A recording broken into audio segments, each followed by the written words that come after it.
Do I have to accept? I just okay. There you go. It'll just tell you you're being recorded. If you don't like it, you have to just stop. Hang up.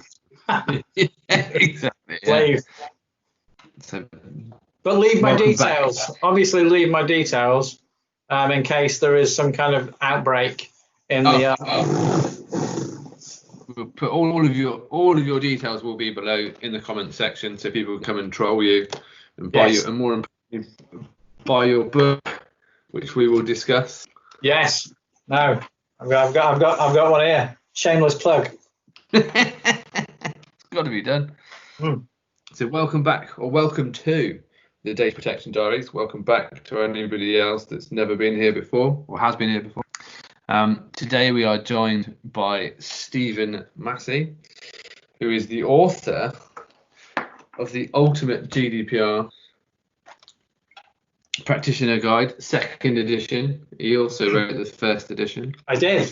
It's thicker. I've got the 1st edition. It's a lot thicker. I've wrote a lot more stuff. Things have been happening. It's got better. And because it's have you got a drink, by the way? I've got, because I'm in charge of a child, I've got low alcohol Waitrose cider. It's like 1%. I'm on the San Miguel. I'd like to be on the San Miguel, but it was left here after a socially distanced barbecue, so I thought I'll just make the most of it. Well, we were going to have a socially distanced barbecue on Sunday, and then the little guy decided he was going to come 2 weeks early. So, how is the first foray into fatherhood? Is this the first child, second child? No, it's the first that I know of. I think I'm hoping. But do you want to see the little fella? He's very chilled out. He loves the camera though. 2 secs. Hey, buddy.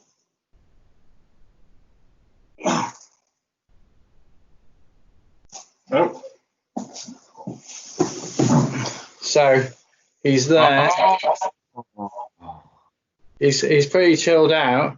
He's called Darwin Robert. He was. Yeah. Right, fella. Right, we'll put you back to bed.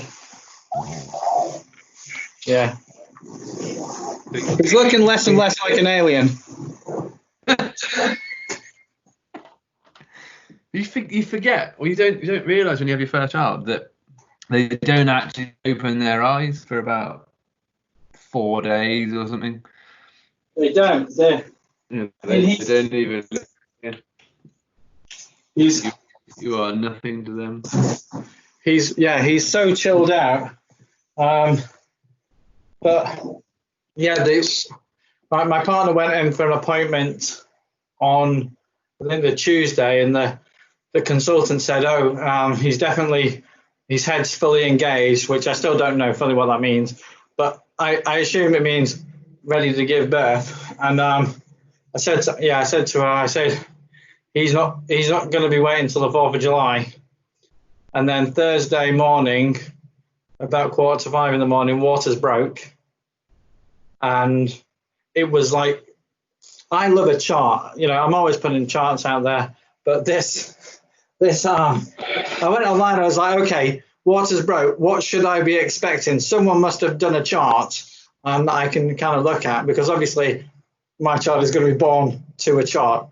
No problem. And he was, he really was. Latent labor goes on for about 10 hours according to this chart, and then active labor for another couple of hours, and then the second stage. And according to this chart, based on when the waters broke, he was going to be born at midnight, and he was born at 20 to 12. So he was like bang on. He obviously was like, he probably saw the other chart and thought, well, I need to crack on.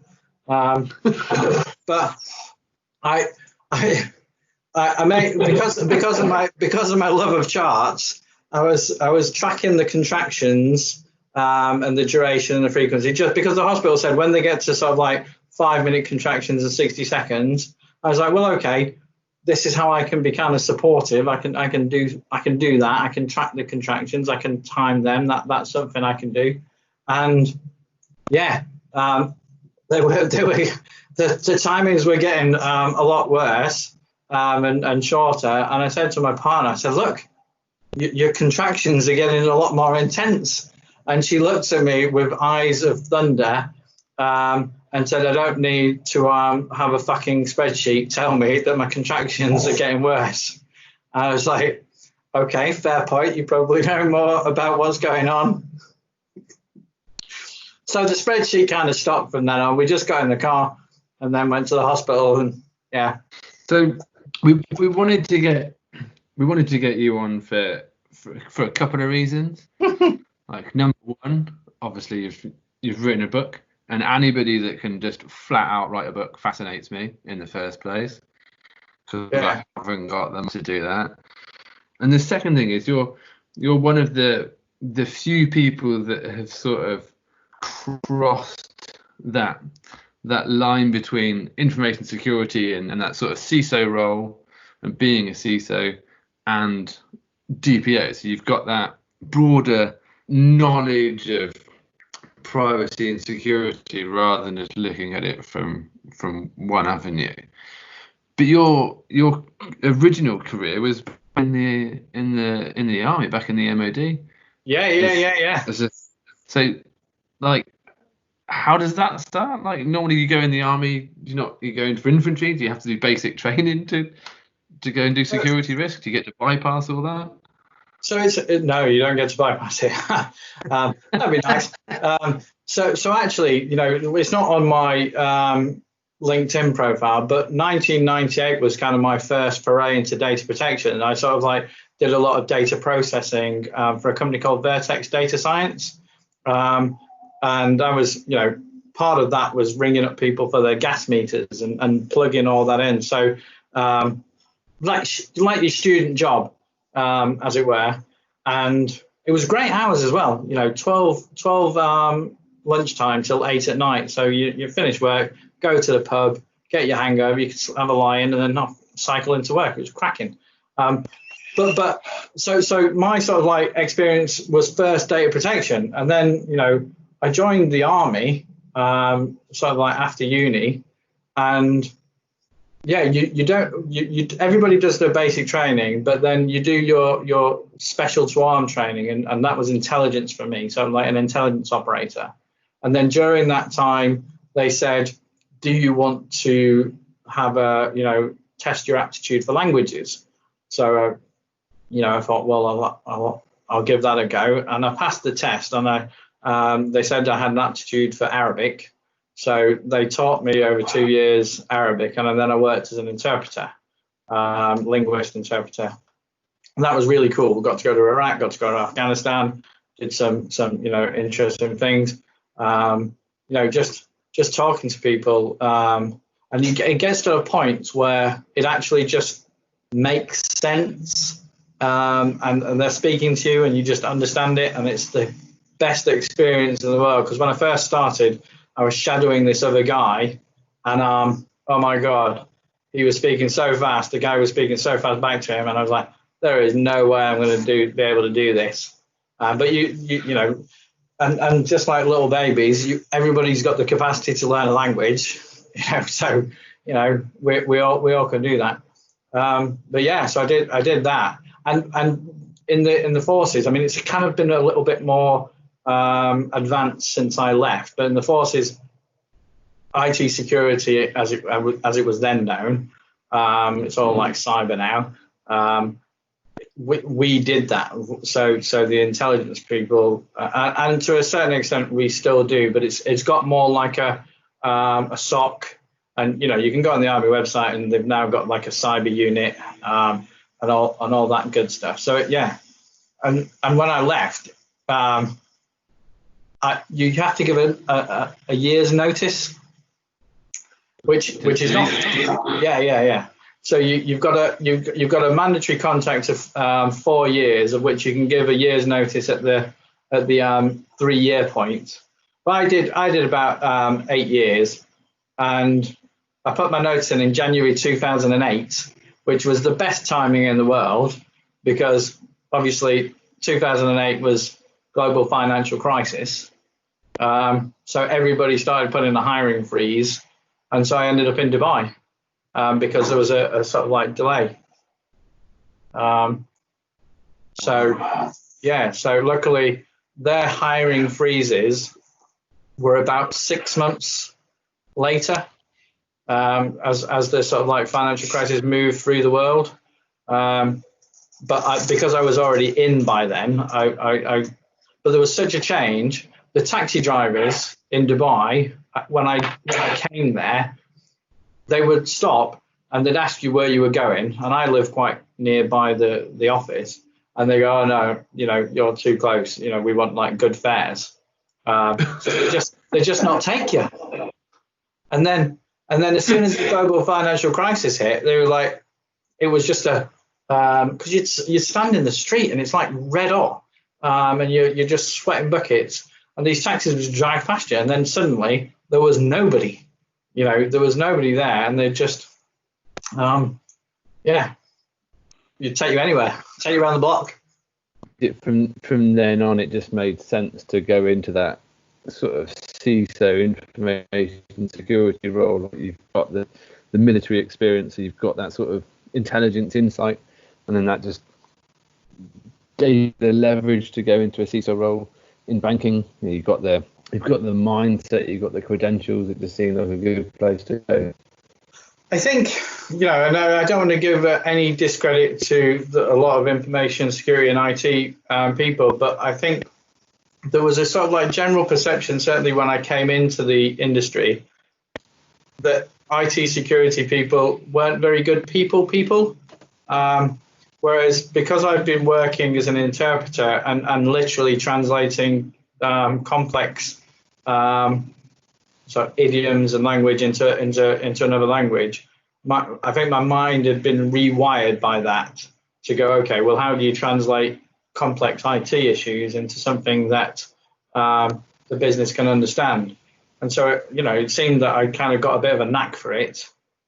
And obviously having the Arabic really helped, because I worked across the Middle East from sort of Algeria all the way to Pakistan. So flying all over the place over the Middle East, it was really good. But yeah, and I think it was that. So the other thing I didn't want to do is I didn't want to get pigeonholed. In the forces, when you do Arabic, that's all you're going to do. They've spent a lot of money, and don't get me wrong, very appreciative of that. Spent a lot of money training you. They take a punt, and so but when I wanted to do something else, they said no, sorry, you've got to do this. I was like, okay. So I wanted to be, and that's why I've kind of moved around a bit.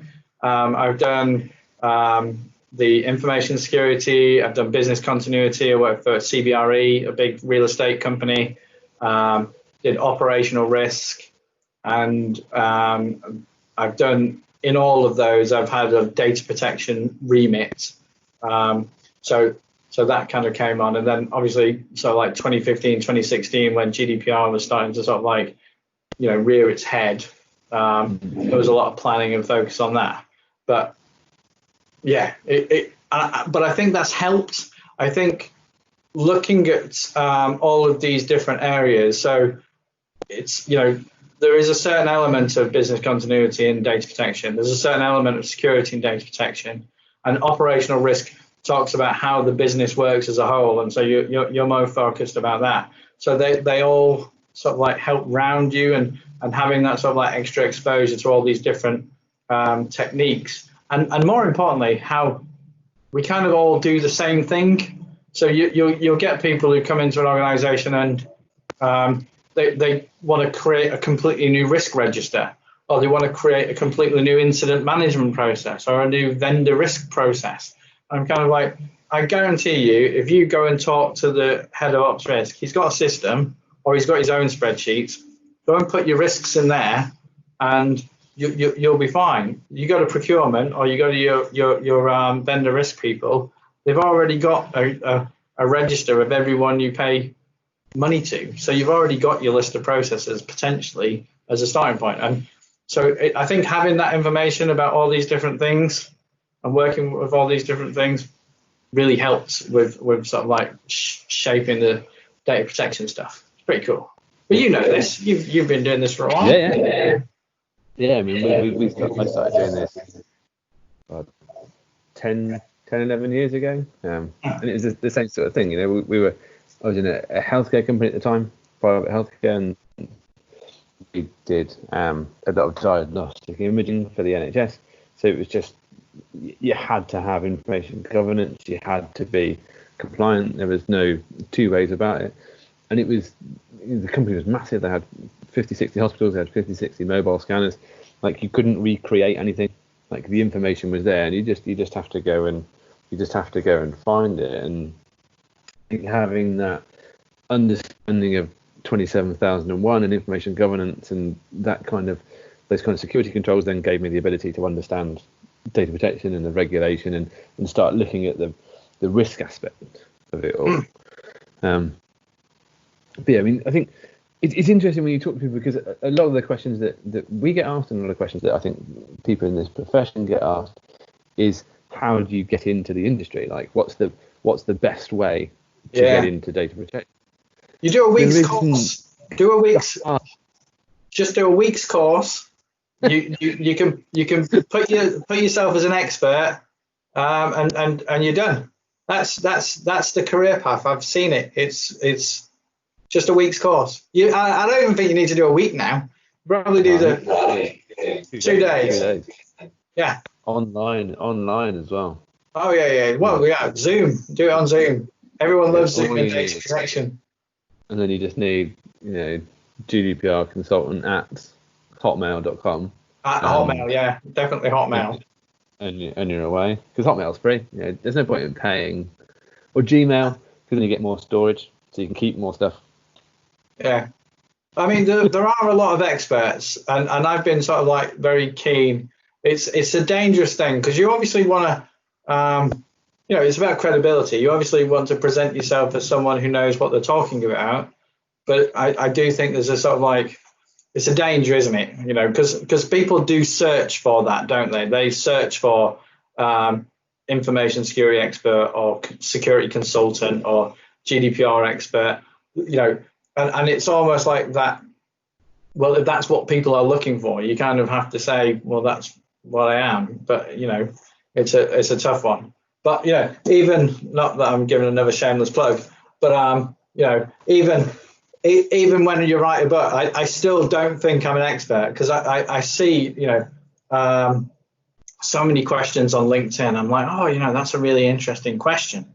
And there's a DPO as a service Slack group. Are you on that? Yeah. And there's loads of questions. Much more of my time than it should.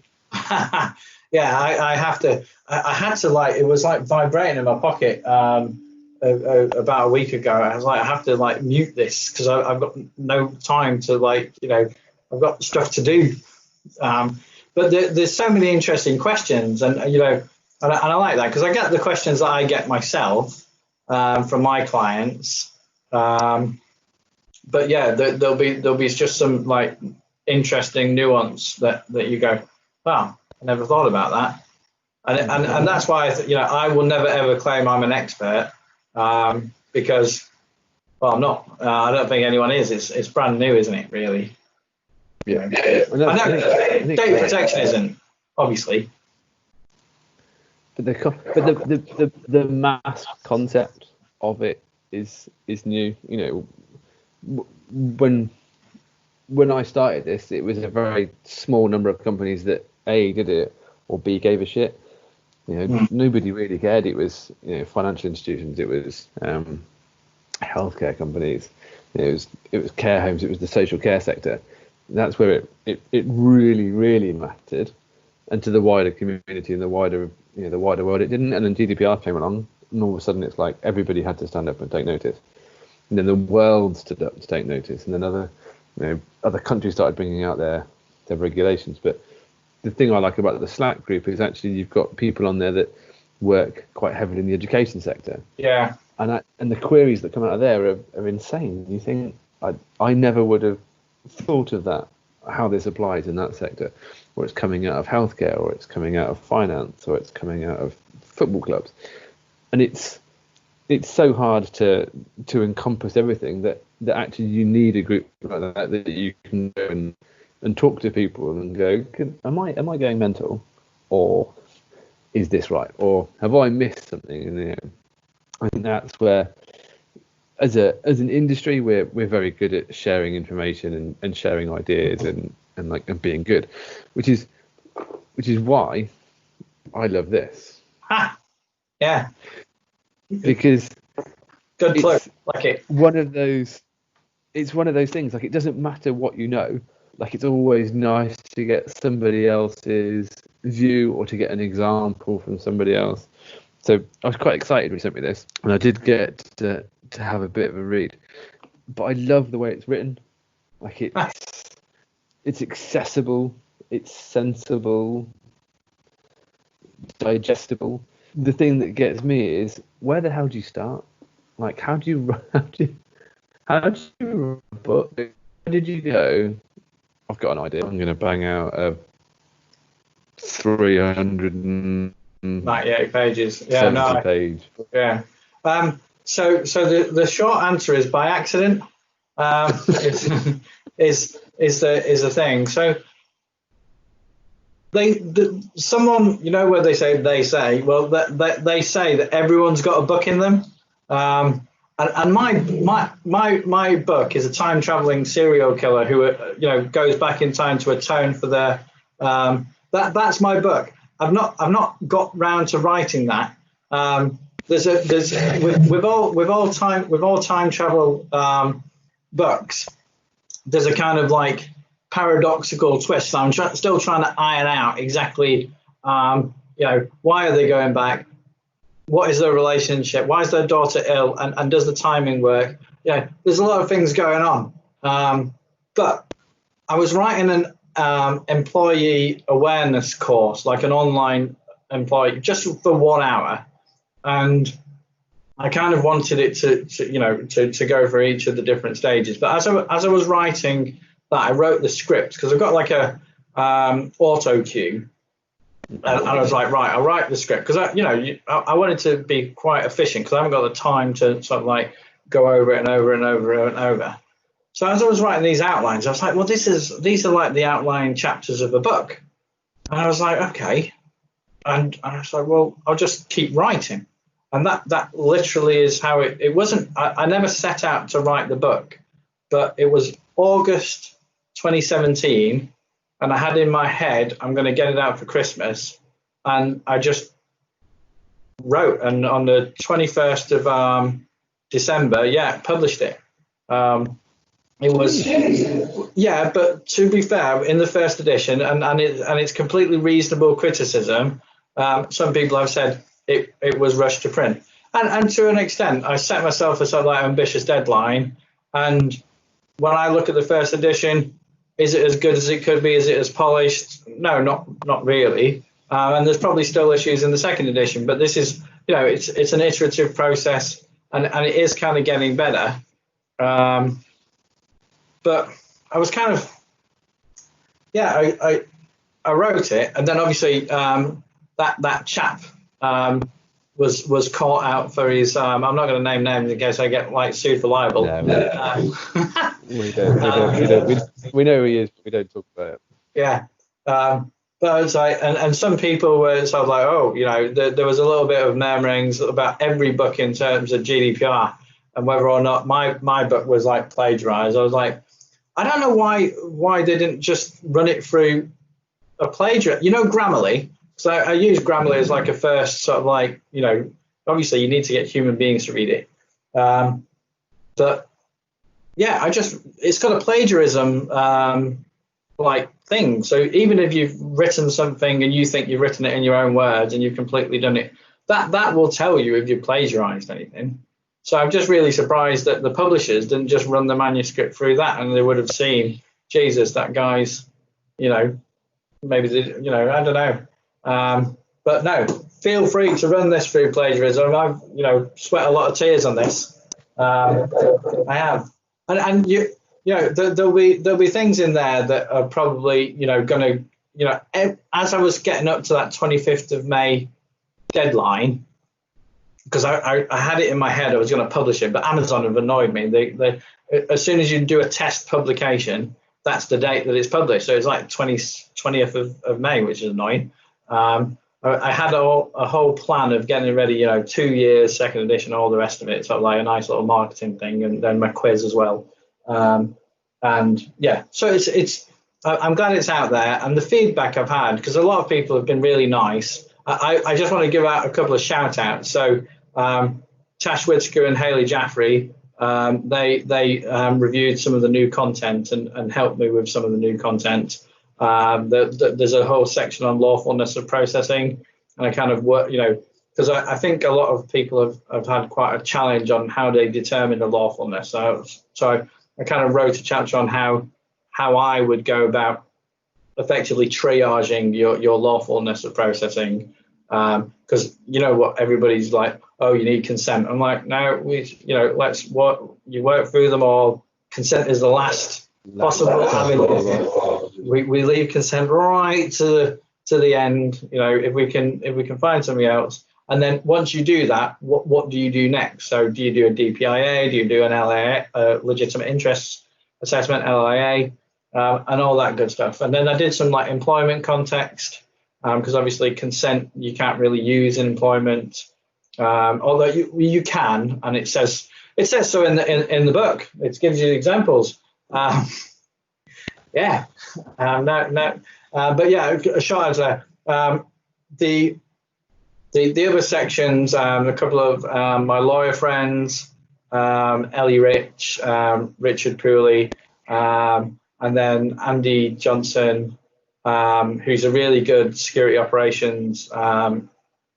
He's just awesome. He just, if you need a seam putting in, he's your man. He's just absolutely, technically amazing. And he looked at the information security, just kept me honest with what I was doing there. But he actually he nearly dissuaded me from the style of the book, because he said he thought it was too chatty, and I was kind of like, well, that's kind of what I'm going for. I as you were talking about before, I kind of thought this is quite a dry topic. I'm sure if I read that to Darwin, the little fella, he'd be asleep a lot quicker than most storybooks. But I was kind of looking, why not have it a bit chatty? And the style I was going for is, if someone put their arm around you in the pub and said, let me walk you through how GDPR works. So a bit chatty, sort of like, this is how it all is. And, it's not as scary. It's not as, arcane. This is accessible. You just kind of need to think about it a little bit. And that was the kind of logic. But no, I'm pleased, and there's still some stuff left for the third edition in a few years' time. There's always room for more. But I think the chatty approach, I think, is perfect. I mean, it's partly why we do this, because we just rather a structured set. It's just getting to, it's a way of digesting information, and the challenge that I think has hit the industry over the years is that you've had practitioners like me and you, who do the job and understand from an industry perspective and from a risk perspective, and learn to interpret and make things malleable depending on the business and the risk appetite and what the company wants to do. And then you tend to have lawyers who go very hard line, or very, very clear, very black and white. They need that answer. And I think when the regs came out, there was a huge amount of that sort of legalistic, this is exactly what it means, which is where the consent issue came in for a number of people. But there was never really any guidance that just sort of made it accessible. And that's what this does. And I think to make GDPR work for the masses, it has to be accessible, it has to be relatable, it has to make sense to people. And if you can't do that, especially when you're trying to educate an organisation, then people just shut down. They stop listening. If they can't pin it to something they do, they go, do you know what? I can't do that, therefore I won't do it. So I think it does it brilliantly. So yeah, you've done a good job. It's certainly been interesting over the last 2 years, seeing the different approaches from different people. And you're right. I mean, I've studied some law recently, and they try and encourage you to think like a lawyer. And when you do the CIPP E and the CIPM from IAPP, that's a lot of letters there I've just thrown at the world.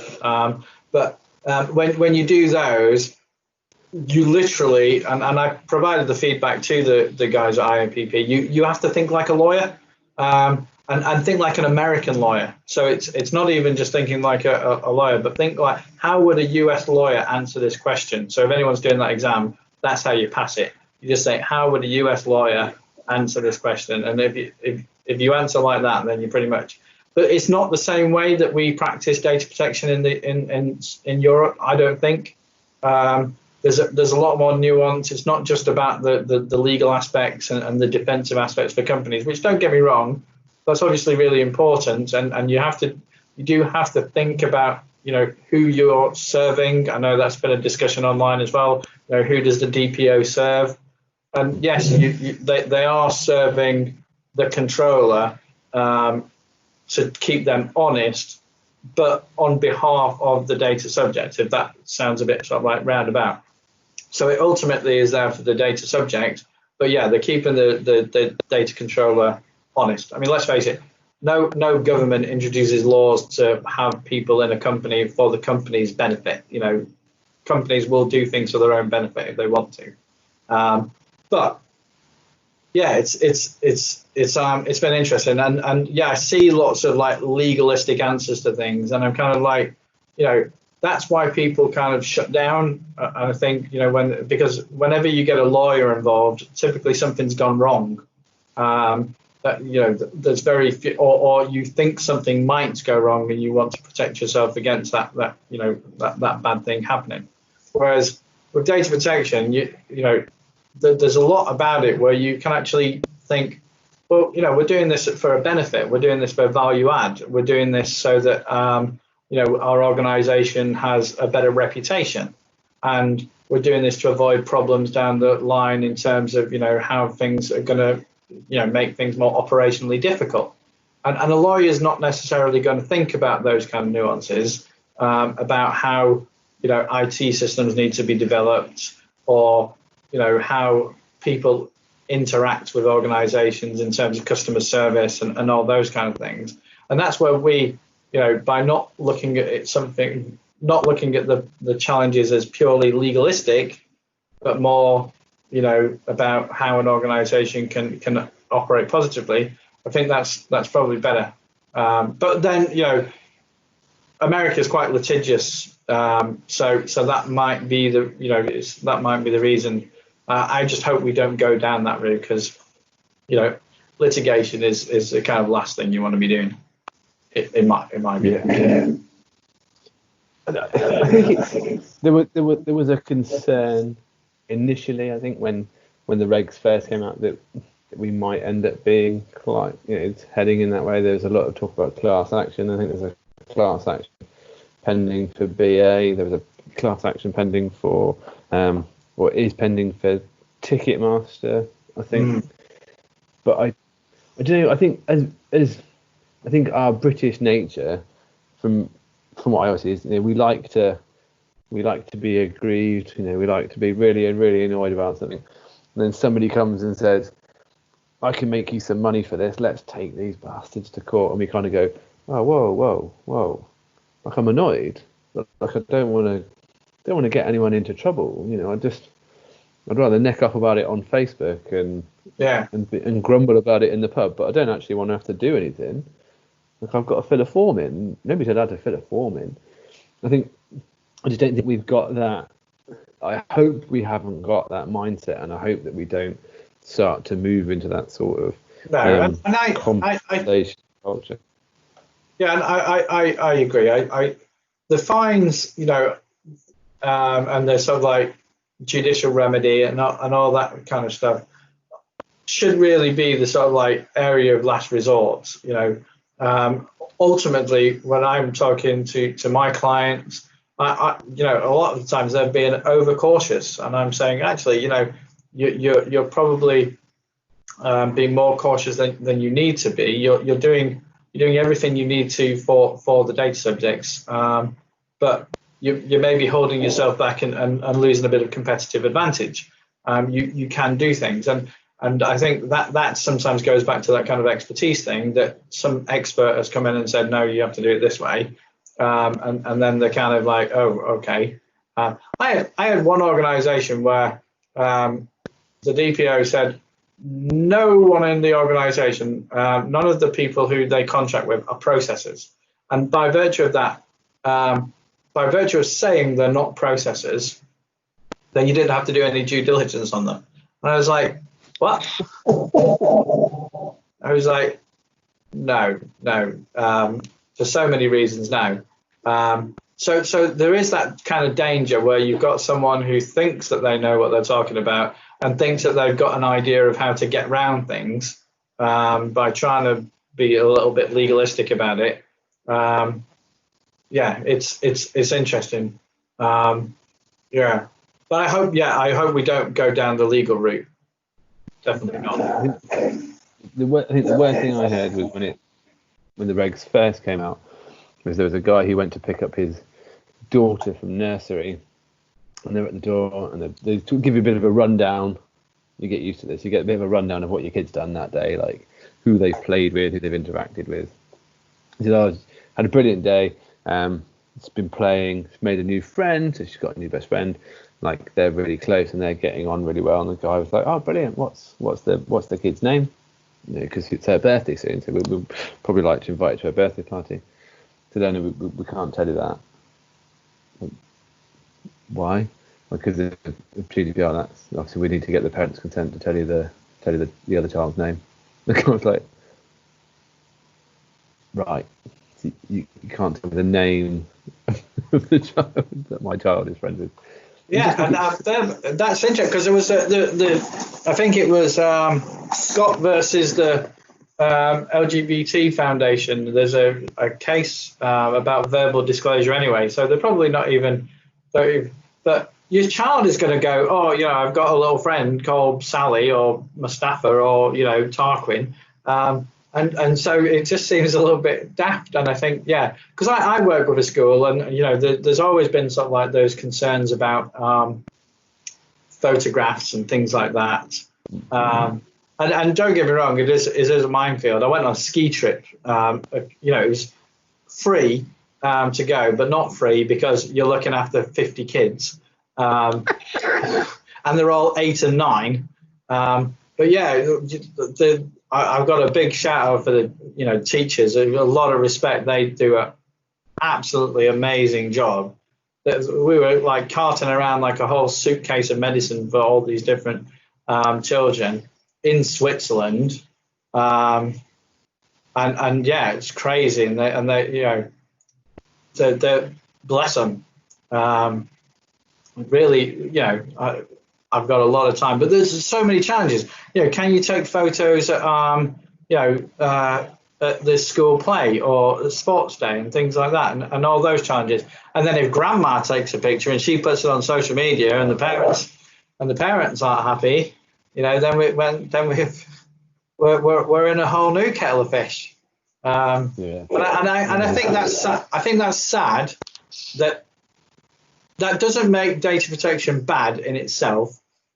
Those are the kind of discussions that obviously it seems, and I obviously don't know the full details, but it seems like maybe grandma was asked to take it down, and grandma said, no, I'm not taking it down.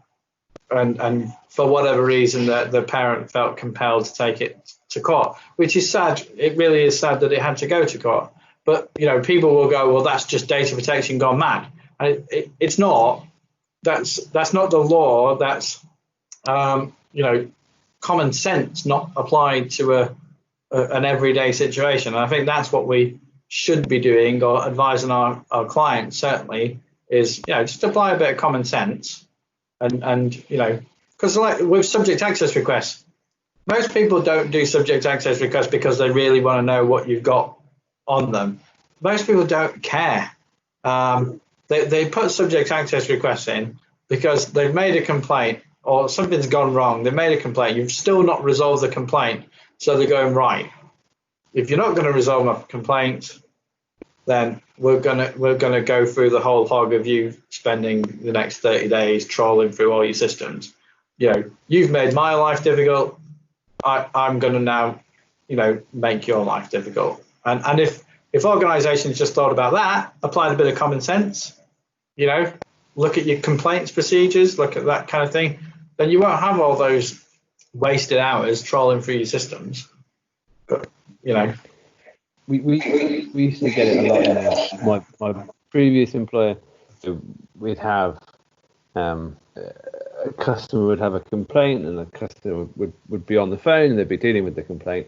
And like, I'm sorry, we're not going to pay you this, or we're not going to cover that, or whatever it was. And the customer would go, I want a copy of my call recordings. You said that I could have etc. etc. And they'd put it through as a SAR. So they'd go and trawl every system, they'd look for everything. We have to go back in and train everybody and say, they've asked for a copy of the call recordings, give them a copy of the call recordings. Or they've asked for a copy of the complaint file, give them a copy of their complaint file. Don't treat everything like it's a SAR. And the biggest SARs always came from employees. Yeah. And they're like, I want to know what so-and-so said to so-and-so, and then sent in between these dates. And then you go, okay, here's 6 emails.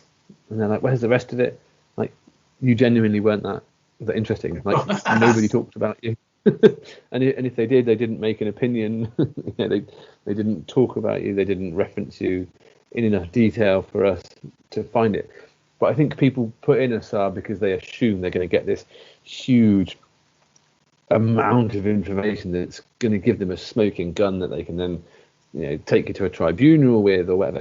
And generally it just doesn't exist. You're just going to get reams of paper with lots of pointless references in that just don't mean anything.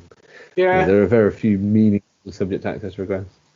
And to be fair though, I mean, for the organisation, again, in terms of sort of like your legal risk, it's probably a lot cheaper to print out all those emails and send it them, because then at least that person, before they decide to do the whole arbitration and then go to court and all the rest of it, at least then there's you're not wasting the court's time, because litigation again is very expensive for both sides. But again, that's the point.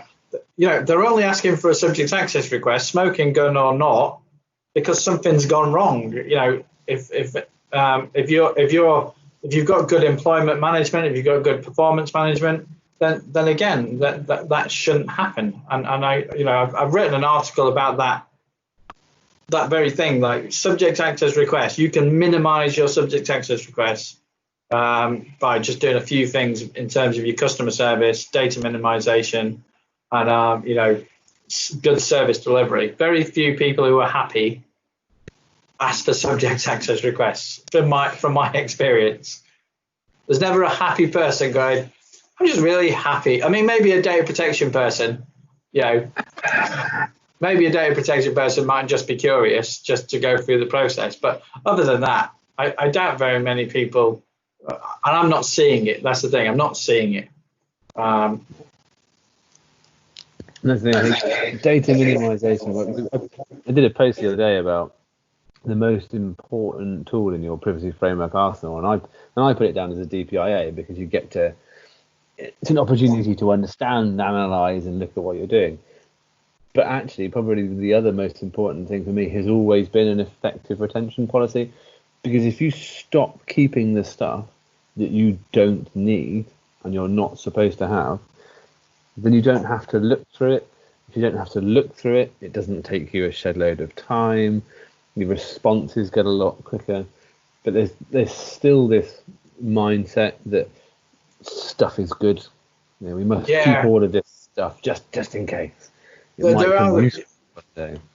there are a lot of hoard. And don't get me wrong, I keep decluttering at home. In terms of and on the computer and on my phone. I use like decluttering. I've got like 1,000 dog pictures of the fox red of fox red risk. He just looks so cute, and obviously that's going to be sort of like slightly more augmented with baby pictures as well. But in organisation, you see it all the time, and one of the sort of like my biggest bugbears when I've managed teams inside is people putting a folder and they name the folder with their own name. It's like Dave's stuff and I'm like, it's not Dave's stuff, it's the team's stuff, and there's well no, I just wanted to take a copy for myself so that I could just do my own little bits and bobs, and then it's like we don't teach people, because Excel is so easy, cheap, and ubiquitous in organizations. We don't teach people how to use things like business objects, certainly in bigger organizations, where you can do on the fly reporting. You can build those dashboards, you can build those metrics. You don't need to keep downloading 1,000 million spreadsheets, or the other thing that you'll have an automated report. This goes on a lot in financial services. You have an automated report for reg reporting, regulatory reporting, and it will just be like emailed to like 2,000 people every day, of which maybe 3 actually open it and read it on a daily basis. The others just want to have it for info. But I say to people, you don't need to do that. Send a link to the dashboard every day, and bang, if they want to click on it, and not only that, but you'll get metrics as well. When they click on it, you'll know that X number of people have clicked on it, and then you can know whether or not it's even worth doing that report anymore. You can minimize that report because the data's still there. But yeah, there's tons of that going on, absolutely tons, and it's so frustrating because storage is so cheap. That's the thing. You can get storage, and it's just like, bang, we'll fill it up. And people use their inboxes, their emails as filing systems. And I think one of the greatest tips you can give an organization is make your email inbox like 500 megs or even 400, go down to 300 if you can, and force people then to get into the habit of using document management systems, where then the intelligence in the filing systems now will know if that file is duplicated, and they'll just have one version. But yeah, minimization it's a good one. Yeah, no, I agree. We spent a lot of time trying to encourage clients to stop emailing the weekly spreadsheet to 10 people and just put it in a folder and say it's in the folder on the network drive. You can go look at it if you want. Oh, well, I'm on a train, I like it when it comes through on my email. Do you ever actually open it when you're on the train, or do you just feel important because you've got it? I do think that yeah, I do think that kind of plays into a thing sometimes. And don't get me wrong, knowing what's going on is important. That is kind of, because with my clients, I like to know about, because we obviously there's the outsourced DPO stuff, but a lot more stuff we do is on the VCISO side and the virtual business continuity manager side, and of that, knowing about change, IT technical change, is probably the most important thing for us. So I do get reports from clients on IT change, and we utilize their SharePoint to do that. I just get a link, but knowing that stuff and being able to dip into it is kind of important. So I do kind of see in certain circumstances why some people do need it, but it's when everybody thinks that they need it, that that's the bit that people need to think of. So you've got 2 kids as well, is that right? Yeah. Fletcher's 3 and Millie's 7. So you got strong names as well. Fletcher, I like that. That's a person who makes arrows. That's It genuinely is. Like, I have he has his own Oh, look at that. his own arrow compass tattoo. Yeah. But it was my wife's my kid's mum is a teaching assistant. So finding a kid's name that hasn't pissed her off was really, really hard. Because you go, oh, what about Jessica? No, Jessica, she was a right little shit. Oh, I like Tobias. No, he cried all the time. Oh. Yeah, he's always miserable, Tobias. Yeah, there was one kid at school when I was at high school, and I'm pretty sure his surname was Fletcher. We always just called him Fletcher or Fletch, and I never knew anybody else that ever had that name. So we liked it, and then realised that it was Jim Carrey in Liar Liar. It was a big boat back in the 1700s, I think. And the guy that piloted the boat was called Fletcher. And then we googled it, and it's maker of arrows. But you know what? Nobody else is going to have it. Like you'll actually. No, it's a good strong name because with Darwin. I actually wanted my dog's called Cooper, and I actually wanted to call my dog Jack. I really like the name Jack, and it's kind of gone out of sort of like popularity, which was kind of good because I was thinking, okay, but no, my partner at the time said no, don't like the name Jack, so that's not happening. And so I thought, okay, baby's on the way, I'd get another go at Jack, but again, no, not allowed. And we were going through names, and Darwin came up, and I was like, I like Charles Darwin. I was like, okay. And then there's obviously been a lot of like statues being pulled down at the moment, and I'm kind of like, I don't want to be sort of like naming him after some kind of like slaver. Yeah, and so I was like, so I did the research. Turns out he's not a slaver, so tick on that front, because I was like, I don't want to sort of like do that. But he was also a thoroughly nice chap according to the research that I found. I was like, well, that's good. He's a botanist, and he went off to the Galapagos Islands and all that good stuff. And so I was like, right, but a lot of people have said, well, did you conceive him in Australia, like in Darwin, Australia? I was like, no, it's not like that. And I'm from Bolton originally, up north, and there's a little village called Darwin there. And then some people have asked me, did you name it after the village? Like, no, Charles Darwin.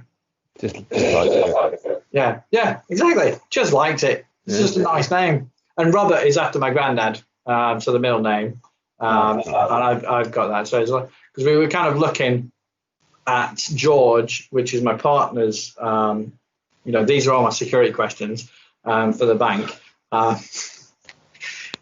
So George or Robert as a grandpa, which should we do? And I was like, Darwin Robert. And I was like, Darwin Robert, DR. He's already like Dr. Massey. I was like, I know. I was like, right. I mean, he could be a brickie now. I have no idea. But he'd be called Daz and work on a construction site. I've got no idea. I'd just be happy that he's got a job. He's going to be a good. I hope so. When his eyes open, you'll be able to see it in his eyes. He does look quite chilled out, and I do. I mean, he looks a bit like an alien at the moment when he opens his eyes, because he's like, wrinkly forehead. But no, hopefully he'll be all right. Bricky or botanist, who knows? So what are the big things for Ice Storm coming up? Are you handling the lockdown? We were very fortunate in one sense. We were about to sign a lease on a new office about a week before it all went to pot, and the landlord just didn't really get back to us, which is good because it saved us quite a lot of I can imagine quite a lot of heartache. But yeah, I mean, we were always set up to be a remote business. We're consultants at heart. We have a a network of associates that deliver for us. We do a lot of pen testing, so we can deliver that from anywhere in the world. Yeah. So the hard thing was all of the conversations that we were having, a lot of the projects that we were talking about, a lot of the tests that we were doing just stopped. Yeah. Everybody said, no, we're not ready. We can't do it. We don't know what to do. And it's starting to pick up again, and tenders are starting to come out, and you can sort of, you get that sort of rumbling, and people are starting to come and talk. It's been a fantastic opportunity, really, for me and James, my business partner, to define a bit more internally, like who we are, what do we want to do, what do we want to stand for. It's given us the opportunity to do stuff like this, which I really enjoy. I'm kind of nosy. I just like knowing what people are doing.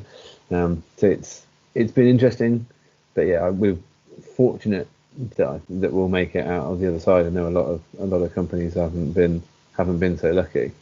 But yeah, I'm looking forward to seeing what the world is like afterwards. I want to have an office. I'm a sociable person. Yeah. I don't want to be working from home forever. We were looking at taking on some sales apprentices. They have to be in an office. You can't have those guys working from home. I just don't know what the world's going to look like. And, I don't want to be in a world where this is the norm. Like I want to. No, I don't. I think because we've already been set up. We were virtual first. That's it was always envisaged that we would be remote, with the exception of a lot of people think, and I'm sure you probably get this as well, that where you do these kind of virtual services, that you're never there. But we are definitely there. We go into our clients' offices. We sit down. We have the coffees. We go for the lunches and all the rest of it as you would in the real world. But yeah, it's been interesting, certainly in terms of the virtual delivery. That's why we've got these kind of like backgrounds and stuff all kind of set up anyway. I was actually looking for a pub background to replace it. It's like the Fox and Hounds or something like that I was gonna sort of like put on. When I've done a load of these like virtual pub quizzes, I've had like the Wuhan laboratory as my background. So well, allegedly, China, don't hack me. It's okay. It's allegedly, according to Trump, and you know what he's like. So I'm never going to go into America either. I'm just like completely ruined my travel plans. You're on a lot of lists now. I'm on a lot of lists. Yeah, they've got my fingerprints in America as well, so I'm stuck.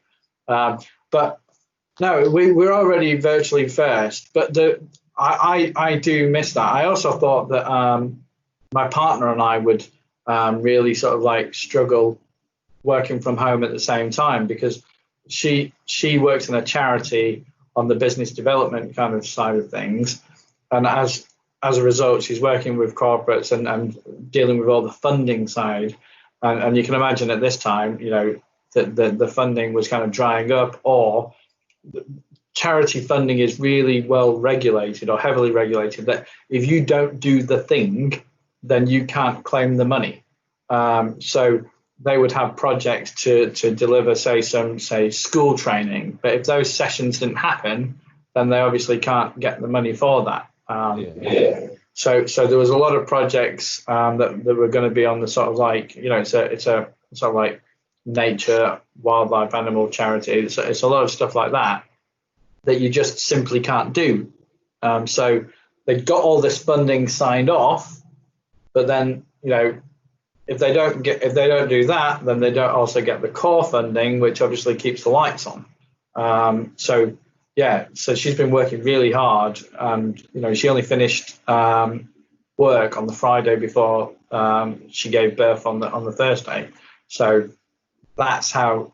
And we've been getting on sort of like fairly well. I've learned a lot more about, hence why I'm explaining about charity funding, because obviously all their calls.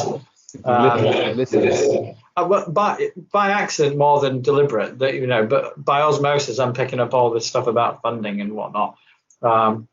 but yeah, she's been really, really busy, and I've been busy, and yeah, and going through the pregnancy as well. I thought that was like a powder keg ready to explode, but no, it's been pretty calm. There are a few odd moments of heated voices, but other than that, it's been really good.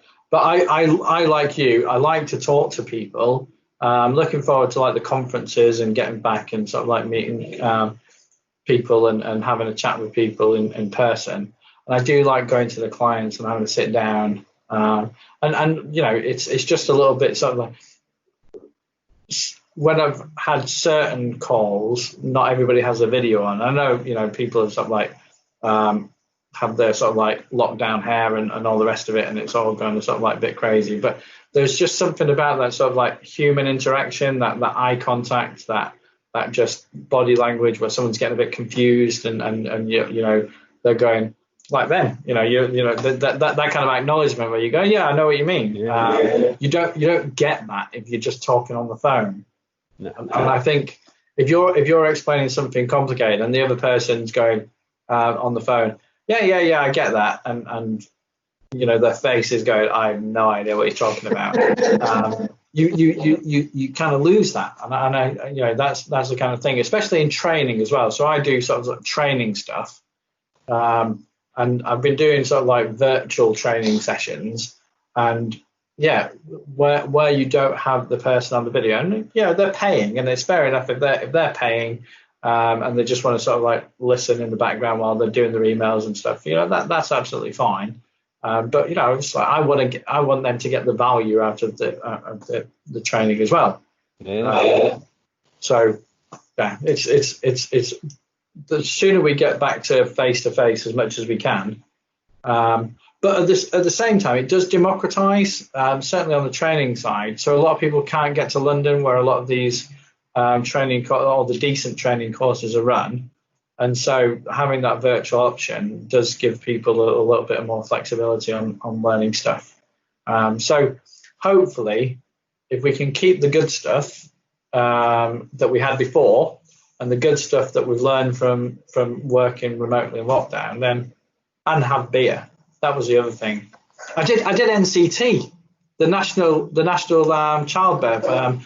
Anyone who's going through pregnancy, I definitely recommend. It was the best. It was like 160 quid or thereabouts, and they did that over Zoom. I did a little towel baby to change nappies, and all this good stuff. But that was really good. And the good thing about doing it over Zoom was that I could have a beer in my, I sat in the kitchen with my missus on one of those bouncy ball things. It was recommended in session 1 of NCT, and then by session 2, I think every single woman on the call were all on these bouncy balls. They're like strange little sort of like bouncing thing going on. Everybody's like, and then one couple goes, right, we're going to take the video off because we're just having our KFC. So yeah, it's a brave new world. You can imagine bringing like a crate of beer and some KFC into the NCT, into the the school hall or wherever you probably do that. I don't know, community centre. Right, let's talk about childbirth with our big bucket of chicken and a pint of San Miguel. So it was good. It was good. Yeah. She was a really nice lady. The NCT lady. But that's what I mean. All of those things, and I think the GP surgeries and that kind of stuff, that's going to be good as well. Because getting an appointment during this time, my partner had all the appointments she needed, and it was really available, and being able to do video consultancy. My father-in-law, he had a kind of like issue, and they can just take a picture, and I think that if that can stay, then that's going to be a real benefit for a lot of people. Because when you're ill, you don't want to go and sit in a doctor's surgery with a load of other ill people. You certainly don't have A&E. It's hard for people to get there. Exactly. People aren't as mobile. If you can just do it from the comfort of your own home. the doctor can see you quicker. You haven't got to wait for people to come in, to come out. You know, there's a huge wealth of opportunity. It's just whether or not we grasp it or we slip back into the old ways. I hope we do. Well, I am going to have to go because I've got some actual work to do. Yeah. But it's been cracking. It's been, I watched Barry's and Tash's and the great Mr. Turner. I was looking forward to that one. And all of them brilliant. I mean, Barry's a cracking guy, and I met Tash as well. And I'm sure Tim, when I meet him, we'll be best friends. I like it. I do like it. All right. Yeah, cool. Awesome. Stephen Massey, author of the best-selling Ultimate GDPR Practitioner's Guide, second edition. Full of facts about data protection and some other stuff. We'll put a link down below to Amazon so people can go and buy that. Yeah. So on that one, that version. So unfortunately, the way that Amazon, it doesn't really do second editions very well. It's really annoying. So you kind of want to link it to the first edition so that the reviews keep with it. Otherwise, it's like a blank slate. But yeah, make sure even if you go on the other one, get that one, because that's and any reviews are obviously gratefully appreciated. Even if they're bad.